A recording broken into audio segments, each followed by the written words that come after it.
గణేశాయ నమః. ఓం శ్రీ మాత్రే నమః. జై శ్రీరామ్. అందరికీ నమస్కారం. శ్రీరామ నవమి రోజున సీతారాముల కళ్యాణం చేయించడం లేదా చూడడం ఎంత అవసరమో, అదే విధంగా వాల్మీకి రామాయణంలోని శ్రీరామ జననం లేదా శ్రీరామ పట్టాభిషేకం సర్గలను తప్పనిసరిగా పారాయణం చెయ్యాలి. చెయ్యలేని వాళ్ళు కనీసం వినాలి. ఇది ఎంతో అవసరం. శ్రీరామనవమి వంటి పర్వదినం నాడు సీతారాముల పూజను నిర్వహించిన తరువాత ఉదయం శ్రీరామ జననం సర్గను పారాయణం చెయ్యాలి లేదా వినాలి. ఆ రోజంతా ఉపవాసం ఉండాలి.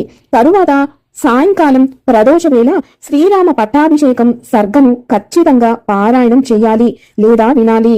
శ్రీరామాయణంలోని రామచంద్రమూర్తికి కిరీటము పెట్టిన ఘట్టము మకుటధారణ సర్గ చదువుతారు. శ్రీరామ పట్టాభిషేకము జరిగేటప్పుడు కిరీటము ఆనాడు వశిష్ఠ మహర్షి పెట్టారు.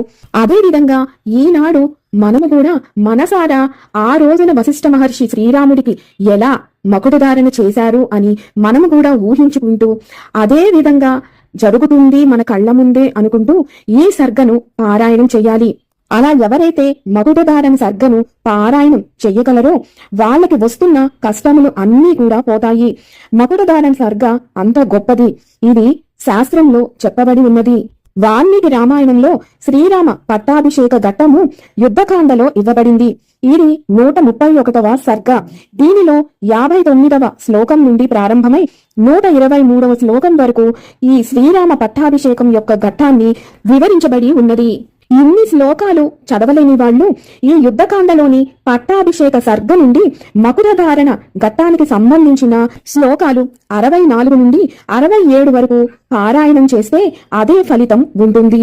ఆ శ్లోకాలను ఒక్కొక్కటిగా నేను చదివి వినిపిస్తాను.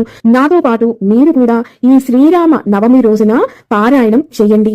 బ్రహ్మణా నిర్మితం పూర్వం కిరీటం రత్నశోభితం అభిషిక్తః పురాయేన మనుస్తం దీప్త తేజసం తస్యాన్వవాయే రాజానః క్రమాధ్యేనాభిషేచితః సభాయాం హేమక్లుప్తాయాం శోభితాయాం మహాజనైః రత్నైర్నానావిధైశ్చైవ చిత్రితాయాం సుశోభనైః నానారత్నమయే పీఠే కల్పయిత్వా యథావిధి కిరీటేన తతః పశ్చాత్ వసిష్ఠేన మహాత్మనా ఋత్విగ్భిర్భూషణైశ్చైవ సమయోక్షత రాఘవః.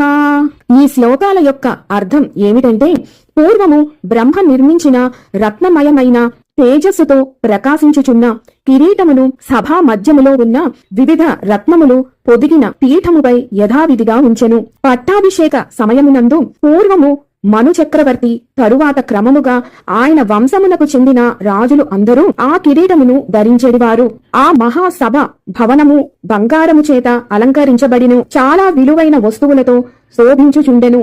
అనేక విధములైన చాలా అందమైన రత్నములతో అది చిత్రవర్ణమై ఉండెను. పిదప రత్నపీఠముపై ఉంచిన ఆ కిరీటమును తీసి వశిష్ఠుడు రాముని శిరస్సుపై అలంకరించెను. అనంతరము ఋత్విక్కులు రామునకు ఇతర అలంకారములు అన్నీ కూడా అలంకరించిరి. ఇది ఈ శ్లోకాల యొక్క అర్థము. ఈ శ్లోకాలను చదువుతున్నంతసేపు కూడా ఈ వివరణను మీరు గుర్తుకు తెచ్చుకొని మీరే స్వయంగా రాముల వారికి కిరీట ధారణ చేస్తున్నారు అనుకుంటూ చదువుకోండి. అప్పుడే దాని ఫలితం. సర్వం సీతారాముల పాదార్పణమస్తు. స్వస్తి.